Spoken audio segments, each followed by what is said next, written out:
Hi pre-K friends, it's Mrs. Beers. I wanted to make a quick video to review some of the cool science things that we have already learned throughout the school year so far. So one of the things I want to talk about first is healthy versus harmful.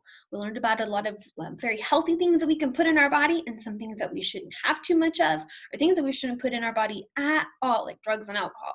So I have a few pictures here that I want to show you, and just to kind of review some things that are healthy and things that are harmful for our bodies. So I have a picture here of an apple and an orange, which are fruits, and fruits are very, very healthy for us. They have lots of vitamins that help give our bodies what they need. Ooh, the next picture is water. Water is also very healthy for our bodies. Our body needs a lot of water.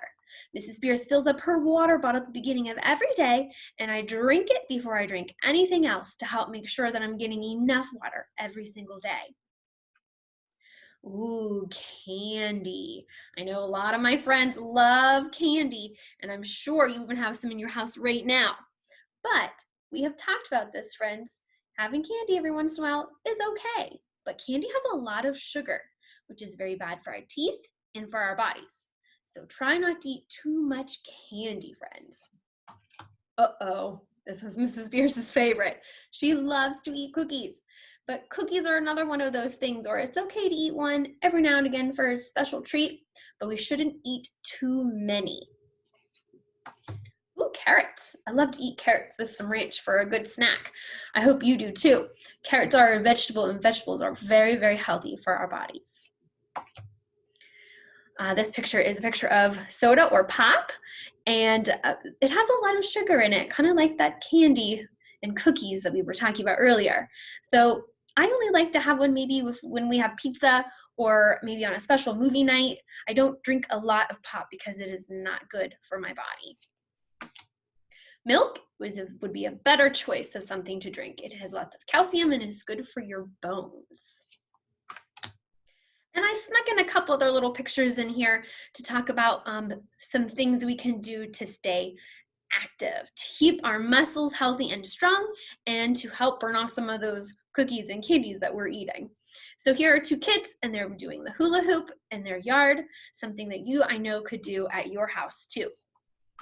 Here's a picture of a man and a little boy, and they are playing basketball, another great way to get some exercise and to use those muscles.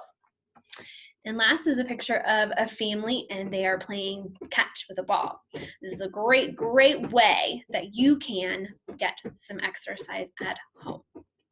So another thing that we've talked about is emotions. So emotions can be tricky. They make us feel all kinds of things.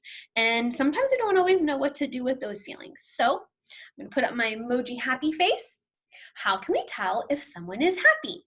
Well, they smile, they laugh, their voice sounds excited, they jump up and down. Sometimes some things that make me happy are playing with my cats and my son, baking, reading a good book, riding a bike, hiking in the woods, listening to some really upbeat music, and playing games.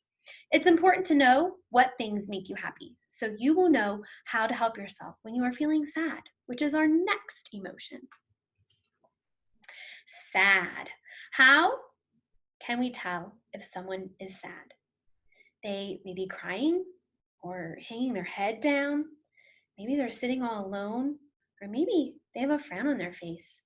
Things that can make us feel sad could be losing a pet or a loved one, being away from someone for a long time, like we have been, maybe losing a game, or maybe when someone says something really mean to you.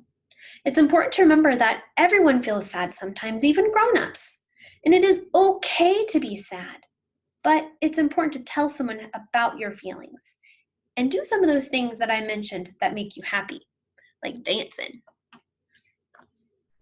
Mad. Oh, I know some of you have felt this way before. So if you're ever feeling mad, maybe it was because someone, or maybe your mom and dad, said it was time for bed and you weren't done playing yet. Or maybe someone wasn't taking turns, or they weren't sharing. Mad is a very strong feeling, and it often gets so big that we want to do or say things that could be bad.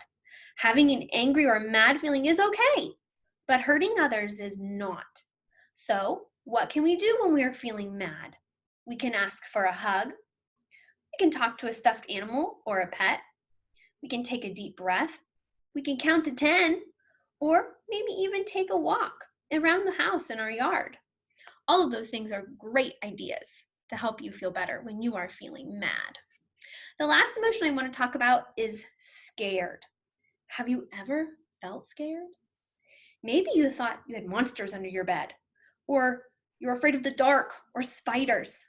Sometimes we get scared when things are not what we expect, like when someone gets hurt, or when you can't find your parents, or even when school is canceled because of a yucky virus. All of these things can be very scary. It's important to tell someone when things make you feel scared and do something that makes you happy to feel better. The last thing I want to review and talk about was from our last science unit that we had.